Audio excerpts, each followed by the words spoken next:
നിശ്ചയിക്കുക. മിനിമം കൂലി പുതുക്കി നിശ്ചയിക്കുക. ഖാദി വർക്കേഴ്സ് ഫെഡറേഷൻ ജില്ലാ കമ്മിറ്റി അവകാശ ദിനാചരണം നടത്തി. മിനിമം വേതനം അടക്കമുള്ള ആവശ്യങ്ങൾ ഉന്നയിച്ച് പ്രതിഷേധ മാർച്ചും സംഘടിപ്പിച്ചു. കേന്ദ്ര ഖാദി കമ്മീഷൻ ചട്ടങ്ങൾ പരിഷ്കരിക്കുക, ദേശീയ മിനിമം വേതനം നിശ്ചയിക്കുക തുടങ്ങിയ സുപ്രധാന ആവശ്യങ്ങൾ ഉന്നയിച്ചാണ് ഖാദി വർക്കേഴ്സ് ഫെഡറേഷൻ CITU ജില്ലാ കമ്മിറ്റി അവകാശ ദിനാചരണം നടത്തിയത്. സംസ്ഥാന കമ്മിറ്റിയുടെ ആഹ്വാനപ്രകാരമാണ് സംസ്ഥാന വ്യാപകമായി പ്രതിഷേധ ദിനം ആചരിച്ചത്. കാഞ്ഞങ്ങാട് മാവുങ്കൽ ഖാദി വ്യവസായ കേന്ദ്രത്തിൽ നിന്ന് ആരംഭിച്ച പ്രതിഷേധ മാർച്ചിൽ ജില്ലയിലെ നിരവധി തൊഴിലാളികൾ പങ്കെടുത്തു.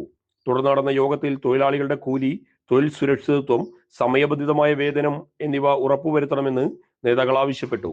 കേന്ദ്ര ഖാദി കമ്മീഷൻ ചട്ടങ്ങളും നിയമങ്ങളും കാലോചിതമായി പരിഷ്കരിക്കുക, ഖാദി മേഖലയിൽ ദേശീയ മിനിമം വേതനം നിശ്ചയിക്കുക, തൊഴിലും കൂലിയും ഉറപ്പുവരുത്തുക, മിനിമം കൂലി പുതുക്കി നിശ്ചയിക്കുകയും കൃത്യസമയത്ത് നൽകുകയും ചെയ്യുക എന്നിവയാണ് പ്രധാന ആവശ്യങ്ങൾ. CITU സംസ്ഥാന കമ്മിറ്റി അംഗം VV പ്രസന്നകുമാരി യോഗം ഉദ്ഘാടനം ചെയ്തു. ഖാദി തൊഴിലാളികളുടെ അവകാശ ദിനമായിട്ട് ആചരിക്കുകയാണ്. ഇവിടെ നമ്മുടെ എല്ലാം രാജ്യങ്ങളിൽ പറഞ്ഞിട്ടുള്ളതുപോലെയുള്ള പ്രധാനപ്പെട്ട ആവശ്യങ്ങൾ, അതിൽ നമ്മുടെ വ്യവസായവുമായി ബന്ധപ്പെട്ടിട്ടുള്ള കാര്യങ്ങളുണ്ട്. കാരണം ഈ വ്യവസായത്തിൻ്റെ ഒരു സവിശേഷത എന്ന് പറയുന്നത് അത് ദേശീയ തലത്തിലുള്ള ഒരു ഏജൻസിയും കൂടി ഇതിൻ്റെ ഭാഗമാണ്. ഖാദി നാഷണൽ തലത്തിലാണ്. അപ്പോൾ ഇതിൻ്റെ ഒക്കെ എല്ലാ കാര്യങ്ങളും അതുമായി ബന്ധപ്പെട്ട് കോസ്റ്റാറ്റും ഒക്കെ തന്നെ ബന്ധപ്പെട്ട് അവരാണ് നിശ്ചയിക്കുന്നത്.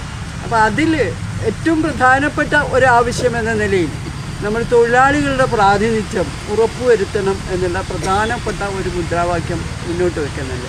ജില്ലാ പ്രസിഡന്റ് ശാലിനി തങ്കരാജൻ അധ്യക്ഷത വഹിച്ചു.